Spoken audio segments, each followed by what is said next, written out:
네, 이재명, 윤석열 두 양강 대선 후보들의 가족 리스크로 둘러싼 치열한 공방 계속되고 있습니다. 여야 모두가 돌파구 마련은 안간힘을 쓰면서도 또 상대 후보를 향한 비방전은 계속 이어가고 있죠. 자, 정치권 이슈 이강윤 정치평론가와 함께 짚어보겠습니다. 어서 오십시오.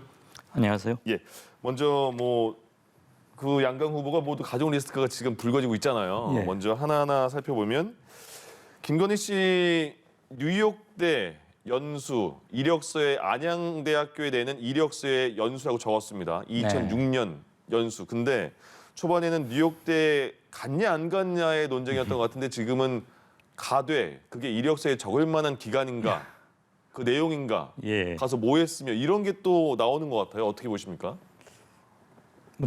뉴욕대 갔죠. 당시 중앙일보 기사로 확인은 됐으니까. 네네. 그 지경까지 그런 걸 확인해야 하고 그것을 지켜보는 국민들 참 참담하고 착잡하실 텐데요. 예.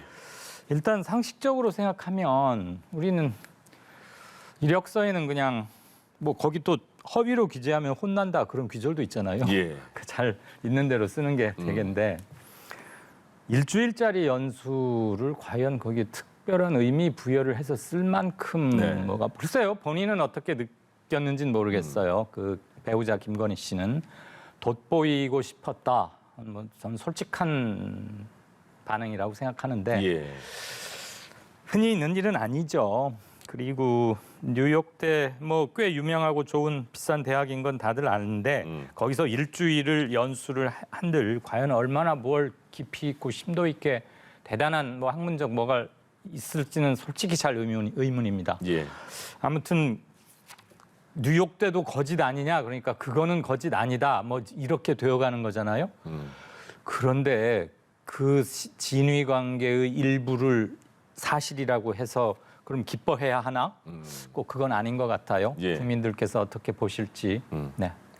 또 하나가 또 삼성미술관에서 전시회를 했다. 근데 분당에 있는 삼성 프라자에 있는 미술관이다. 네. 그래서 삼성미술관이라고 적었다 이런 거잖아요. 예. 근데 거기에 대해서 이제 팜플릿을 공개를 했습니다. 근데 거기는 분당 삼성 프라자니까 일단 삼성미술관에서 안 한 거는 확인이 된 거고 거기서 전시회를 했던 거는 맞다. 이렇게 정리가 되는 겁니까? 이게 정리가 되는 겁니까 지금? 네, 맞게 정리하셨습니다. 예. 그 상당히 복잡한데 아주 한 문장으로 깔끔하게 정리를 예. 해주시네요.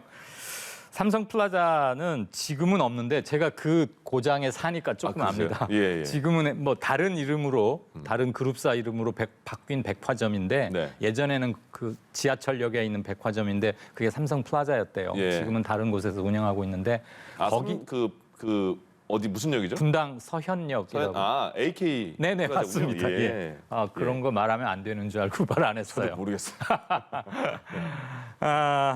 삼성 플라자하고 지금 초반에 말한 삼성 전시관 그건 좀 차이는 크죠. 그런데 뭐 하나에서 거짓이나 허위가 발견되고 그게 또 수원대, 안양대 막 자꾸 이러니까 김건희 씨가 제출한 모든 서류에는 다 뭔가 허위나 부풀림이나 또는 위조 의혹을 받는 거나 이런 게 쓰여 있는 거 아닐까라는 의문이 생긴 거고 그런 의문이 퍼지는 게 일정 부분 근거도 있게 보이니까 예. 이렇게 이제 현미경 들이대듯 시시콜콜 모든 글자 하나하나에 대해서 사실 확인에 들어가는 거 아니겠어요? 예. 예. 그게 국가기관에는 공문서는 아니지만 적어도 대통령 부인이 될 사람의 지난 족적 그리고 뭔가 취업에 관련된 거니까 순수한 개인적 서류만도 아니죠. 이거 법률로 따지면 이건 업무방해죄에 해당이 됩니다. 공소시효가 7년이기 때문에 물론 현행법률에 의거해서 처벌을 하거나 그러긴 힘들겠지만 네. 정직성의 문제가 한번 의심을 받으면 사람이 이렇게 처참해지고 피곤해지고 하는 겁니다. 그리고 다른 선거 무슨 국회의원이나 이런 시의원 선거에서도 이런 일이 있어서 안 되겠지만 예. 대선 후보의 부인이면 청와대에서 공식적으로 제2부속실이라는 기구가 있고 나라 돈을 받는 공무원들이 배치가 돼서 영부인이 하는 일을 서포트하고 의전도 받고 경호도 물론 받고 네.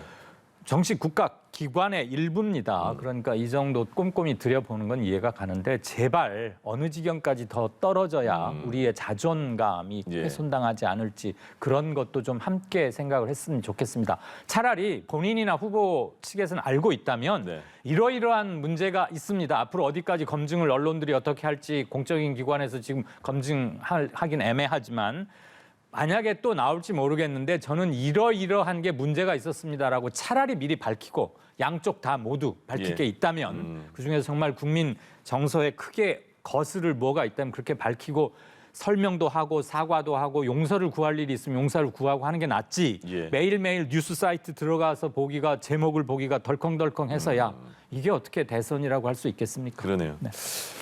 이재명 후보 가정 리스크 아들에 대해서 최근에 나왔던 게 이제 불법 도박 네. 그리고 거기에 대해서는 사과를 했고요. 그다음에 마사지 업소 가서 성매매를 했느냐 거기에 대해서는 뭐 아들이 안 했다고 말하니까 아빠로서 믿을 수밖에 없지 않느냐 이렇게 말을 했습니다. 그리고 또 하나가 5천만 원 증여한 것 같은데 거기에 대해서는 증여세 다 냈다. 예. 관보에도 게재를 했다 이렇게 나왔거든요. 네. 여기에 대한 그 의혹들은 어떻게 보십니까? 뭐 아비로서 어떻게 자식 말을 믿어야지 어떻게 뭐 끝까지 취조처럼 하겠느냐. 아비를 둔 부모라면은 그 심정도 이해는 할 겁니다. 다만 물론 그 아들은 아버지가 경기도지사가 되고 대선 후보에 나갈 것을 염두에 두거나 알았거나 뭐 몰랐을 수도 있겠지만 아버지의 정치적 야망을 가족들이라면 알 수도 느낄 수도 있었겠지요. 예. 그런데 이제 성인이고 아이를 키워보면 아이가 뭐 일정 나이가 지나면 사실 컨트롤하기 힘든 건 예. 있습니다. 그렇죠. 부모의 역할이 어디까지여야 하고 아들의 허물을 부모가 어디까지 책임져야 하는지는 정답이 따로 없겠지만 네. 중요한 건 사람들이 어떻게 느끼냐의 문제 아니겠습니까? 사실관계 못지않게 예. 대장동 같은 게 대표적인 건데 그 건에 대해서 어떻게 느끼느냐 그리고 나만 혼자 그렇게 느끼는 건지 주변 사람들은 어떻게 하는 건지 그런 게 모여서 정서가 되고 감수성이 되고 그것들의 일부가 표출이 되면 우리는 그런 걸 여론이라고 부릅니다. 예. 꼭 말만 해야 되는 건 아니고요. 말의 영역에는 지식과 정보도 있고 느낌도 있지 않습니까? 보기가 좋지는 않습니다. 네. 또 하나 두 아들에게 5천만 원씩 그러니까 1억 원을 증여했어요. 예. 뭐 이재명 후보의 재산 규모나 이런 것들을 따져봤을 때 1억 원이 뭐 큰 증여가 아닌가. 그다음에 아직 죄송합니다. 이재명 후보도 젊은 편이고 그 아들도 이제 30도 채 안 된 20대 애들인데 그렇게 뭐 증여하는 것? 근데 뭐 증여는 죽을 뭐 그때만 해야 되는 거 아니까 네. 상속과 다르니까 합법적으로 당연히 했겠죠. 주변 관리를 아주 철저히 해온 사람 중에 하나가 이재명 후보일 터이니까요. 문제는 사람들이 그걸 어떻게 받아들이는지 이건 정말 주관의 영역에서 제가 논평을 한다는 것 자체가 어줍지 않기도 하고 정답이 없을 겁니다. 그리고 그 자식들이 증여를 받은 그 아들들이 그 돈을 어디에 어떻게 썼는지 물론 사적인 영역입니다만 도박을 하는 데 썼다면 평이 그렇게 좋지는 않을 고깝게 보일 일은 아니지 않은가 싶습니다. 예, 알겠습니다. 여론조사 한번 확인해 보죠. 네. 한국사회 여론연구소 조사가 하나가 있고요. 리얼미터가 있는데 먼저 이게 한국사회 여론연구소 조사 결과입니다. 이재명 후보가 40.3%고요. 윤석열 후보 37.4%예요. 그러니까 이게 근데 오차범위 안에 있기 때문에 뭐 네. 누가 높다 안 높다 그거 예. 판단하기는 좀 그런 것 같고 지금 이 추세는 이렇고요. 그다음에 다음에 리얼미터 게 있는데 리얼미터 걸 보면 이재명 후보가 38%고요. 윤석열 후보가 44.4%인데 네. 여기에서는 윤석열 후보가 오차범위 밖에서 이기는 거잖아요. 네. 두 여론조사 이게 다 그 가족 리스크 불거진 이후에 그게 반영이 된 겁니까? 네, 조금 설명을 드릴게요. 예. 우선 먼저 언급하셨던 KSOI 네. 거는 제가 소장으로 있고 제가 직접 실무를 관장한 거죠. 예. 간단히 정리를 하면 가족 문제가 이미 불거졌고 그거에 대한 두 후보의 사과까지도 다 반영이 된 기간입니다. 네. 사과 방식과 태도 같은 데서는 좀 차이가 있었죠. 아시다시피. 예. 그래서 이재명 후보는 약보합, 윤석열은 하락한 것으로 보입니다. 오차 내이지만 순위는 바뀌었습니다. 예. 그렇지만 오차 내이니까 누가 앞섰다 뒤섰다를 그렇게 강조할 일은 아닌 것 같습니다. 네. 민주당이나 이재명 후보 측에서는 골든 크로스 발생이라고 말할 수 있습니다. 예. 네. 반면에 리얼미터는 여기는 저희와 조사 방식이 조금 다릅니다. 네. 같은 점이 있다면 딱 ARS 하나만 같고요. 저희는 이틀간 조사했어요. 17일, 18일. 17일 날 윤석열 후보가 공식적으로 또 한 번 사과를 하고 곧 있어서 저희 조사가 시작됐고요. 예. 리얼미터는 월요일부터 월, 화, 수, 목, 금 매일 일정 샘플씩 500명 또는 600명씩 해서 매일 조사를 해나갑니다. 근데 사과 전후가 섞였네요, 그럼. 그렇죠. 예.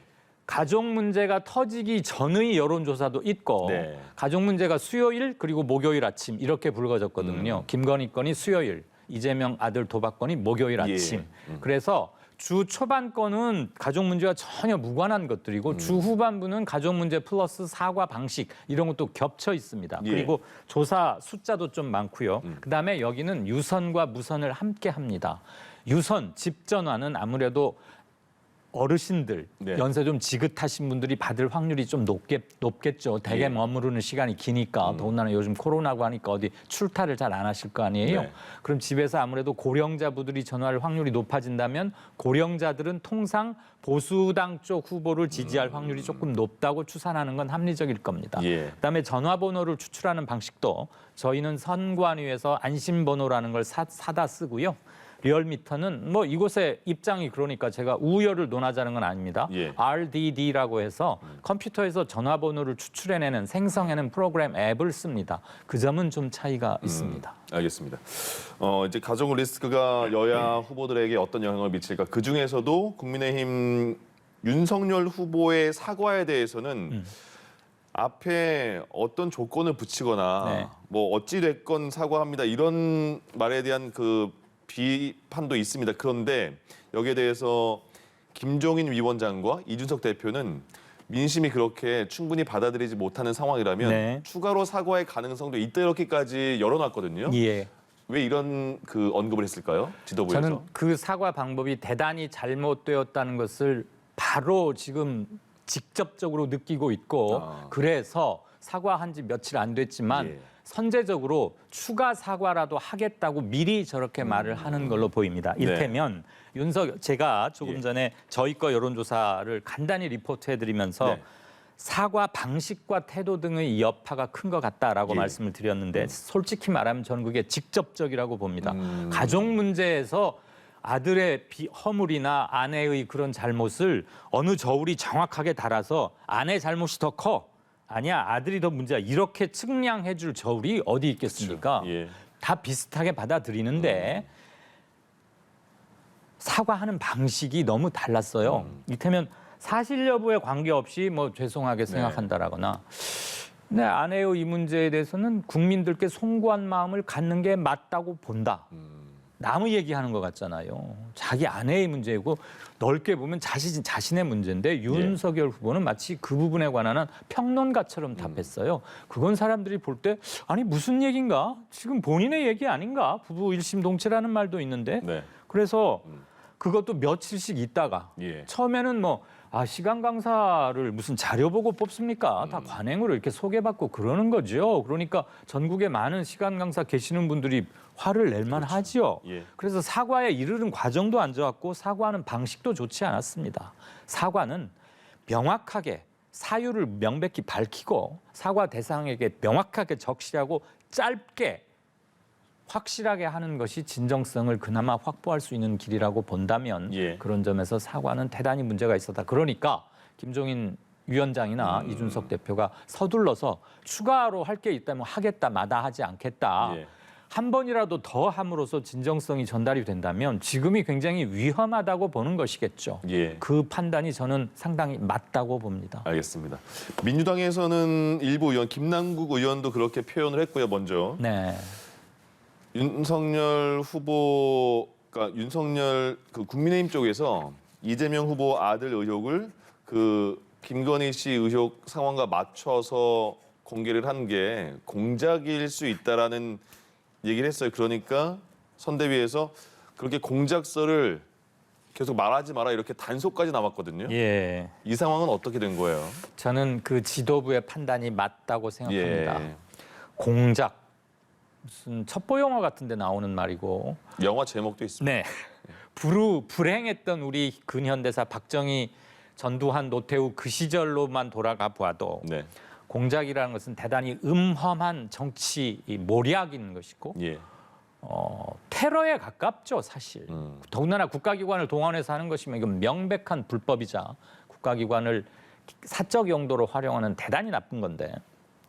그래서 공작이란 말은 우리는 굉장히 큰 트라우마도 있고 또 함부로 써서도 안 되는 겁니다. 예. 지금 공작이 아니냐라고 주장을 할 거면 공작처럼 보일 수밖에 없는 물증, 원래 공작은 물증을 남기지 안 않을 남기죠. 것이니까 물증은 힘들더라도 예. 정황 증거라도 대단히 공작적인 냄새를 누구나 맡을 수 있는 정도의 뭔가를 제시하면서 네. 공식적으로 제기를 하는 게 나은데 뭐 이를테면 뭐 유튜브 어디에서 떠도는 걸 봤다 또는 택시 기사분이 얘기하는 걸 들었다 이런 것은 저는 조금 실망스러웠어요. 예. 그리고 예전의 국민이 아닙니다.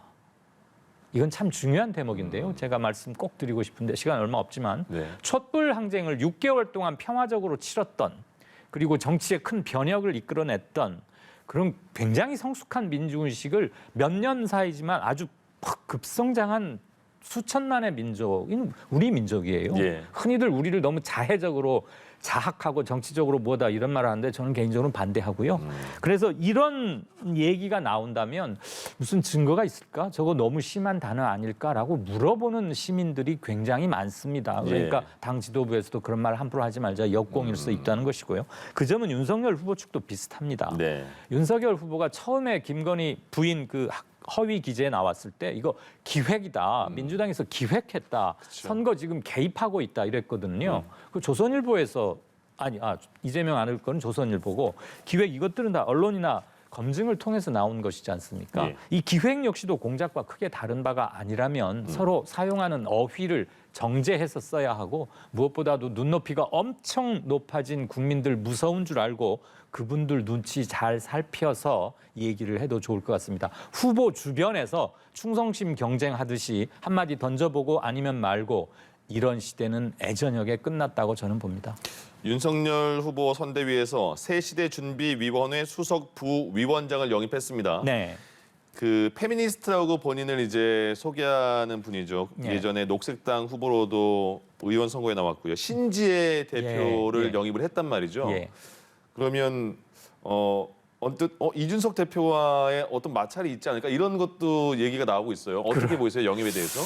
조금 뜻밖입니다. 네. 서울시장 나왔을 때 그 포스터의 기발함 그리고 말을 아주 잘했고 미래 정치인 중에는 저런 사람이 있을 수 있겠노라고 많은 사람이 느꼈을 텐데 지난 4.7 재보선 때도 출마했어요. 네. 지금으로부터 약 7, 8개월쯤 전에 국민의힘과 민주당 모두 정치적 적폐다. 나는 미래로 나아가는 정치를 하겠다 그러면서 신랄하게 비판했었는데 이번에 윤석열 캠프로 선대위로 들어간 거죠. 엄밀히 말하면 뭐 새시대 준비위원과 거기는지만 합류를 했잖아요. 예. 젠더 갈등, 페미니즘 문제에 있어서는 이준석 대표와 옛날에 가시돋친 설전을 나누기도 했습니다. 네. 이대남, 그러니까 남성들과 여성들을 극도로 옹호한다 뭐 이런 점에서 했는데 예. 이 부분 그러니까 제가 말씀드린 두 가지 네. 페미니즘 부분, 젠더 문제와 국힘의 적폐 이 부분에 대해서 본인이 어떻게 해명하는지는 참 듣고 싶습니다. 아무튼 좀 뜻밖의 인사라고 할 만한 사람이 같고 요즘 누가 한 명 어디 간다고 그래서 시민들이 몇천 명, 몇만 명이 따라갈 만큼 수동적인 존재라고 생각은 하지 않습니다만 예. 굉장히 이념적 지형이 강한 똘똘한 평을 받았던 젊은 정치인이기 때문에 그의 활동을 한번 지켜볼 필요는 있겠습니다. 알겠습니다. 이강윤 정치평론가와 함께했습니다. 고맙습니다. 고맙습니다.